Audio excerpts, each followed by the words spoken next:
মুনিরের সঙ্গে জরুরি বৈঠকের পরে ইরানকে হুঁশিয়ারি সৌদির। ইরানকে গোয়েন্দা তথ্য সরবরাহ করছে রাশিয়া, কঠোর হুঁশিয়ারি যুক্তরাষ্ট্রের।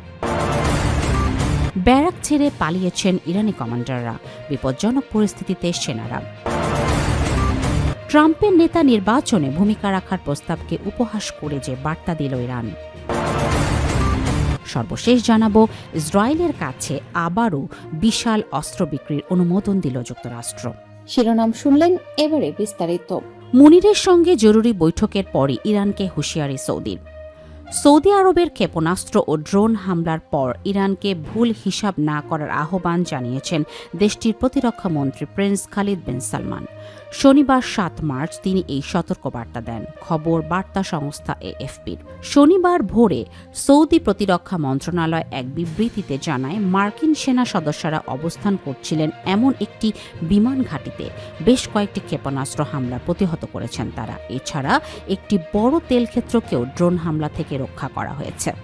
এক সপ্তাহ আগে ইরানের বিরুদ্ধে যুক্তরাষ্ট্র ও ইসরায়েলি বাহিনীর হামলার পর পুরো অঞ্চলে যুদ্ধ ছড়িয়ে পড়ে। এরপর থেকেই উপসাগরীয় এলাকায় হামলা জোরদার করেছে ইরান।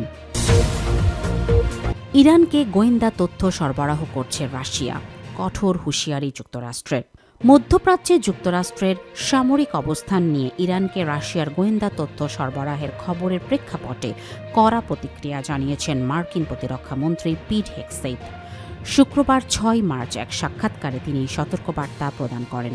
তিনি জানান, এই অঞ্চলের প্রতিটি গতিবিধি ওয়াশিংটন নিবিড়ভাবে পর্যবেক্ষণ করছে এবং সে অনুযায়ী পরবর্তী সামরিক পরিকল্পনা সাজানো হচ্ছে।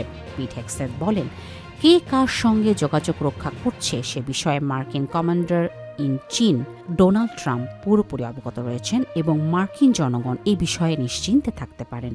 প্রকাশ্যে বা গোপনীয় যে কোনো মাধ্যমেই এমন অনাকাঙ্ক্ষিত তৎপরতা চললে তার বিরুদ্ধে কঠোর ব্যবস্থা নেওয়া হচ্ছে বলেও হুঁশিয়ারি দেন তিনি। ব্যারাক ছেড়ে পালিয়েছেন ইরানি কমান্ডাররা, বিপজ্জনক পরিস্থিতিতে সেনারা। ইসরায়েল যুক্তরাষ্ট্রের অতর্কিত হামলায় গত শনিবার ২৮ ফেব্রুয়ারি নিহত হয়েছেন ইরানের সর্বোচ্চ নেতা আয়াতুল্লাহ আলী খামেনি সহ দেশটির কয়েক ডজন শীর্ষ কর্মকর্তা।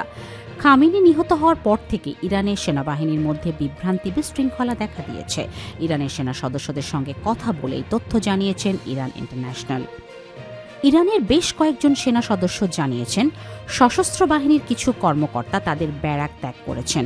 তারা তাদের অধীনে থাকা সেনাদের পাহারার দায়িত্বে রেখে চলে গেছেন। সেনারা ইরান ইন্টারন্যাশনালকে বলেন, খামেনি নিহত হওয়ার পর থেকে সেনাবাহিনীর মধ্যে বিভ্রান্তি শুরু হয়েছে।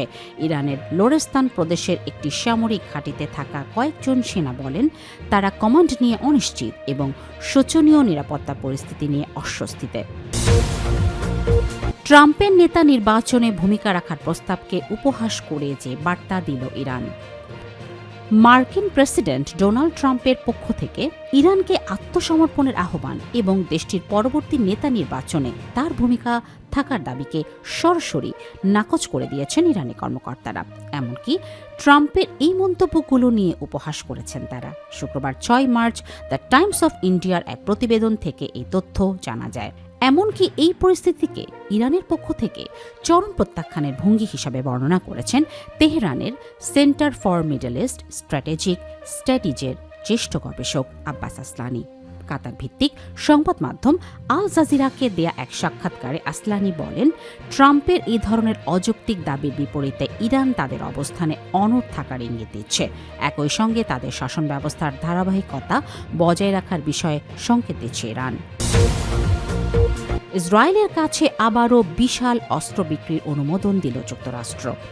মার্কিন কংগ্রেসের পর্যালোচনা এড়াতে বিশেষ জরুরি ক্ষমতা প্রয়োগ করে ইসরায়েলের কাছে ১৫,১৮,০০,০০০ অর্থাৎ $১৫.৮ মিলিয়ন অস্ত্র বিক্রির অনুমোদন দিয়েছে ট্রাম্প প্রশাসন।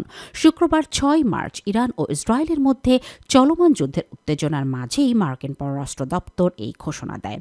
পররাষ্ট্র দপ্তরের রাজনৈতিক সাময়িক বিষয়ক ব্যুরোর বিবৃতি অনুযায়ী এই চুক্তির আওতায় ইসরায়েলকে ১২,০০০ BLU অর্থাৎ ১১০ AB সাধারণ বোমা সরবরাহ করা হবে, যার প্রতিটির ওজন ১,০০০ পাউন্ড। এর পাশাপাশি প্রকৌশল এবং প্রযুক্তিগত সহায়তাও প্রদান করা হবে।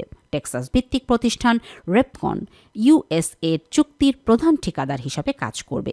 এবং কিছু সরঞ্জাম মার্কিন সামরিক বাহিনীর বর্তমান মজুদ থেকে সরাসরি পাঠানো হবে।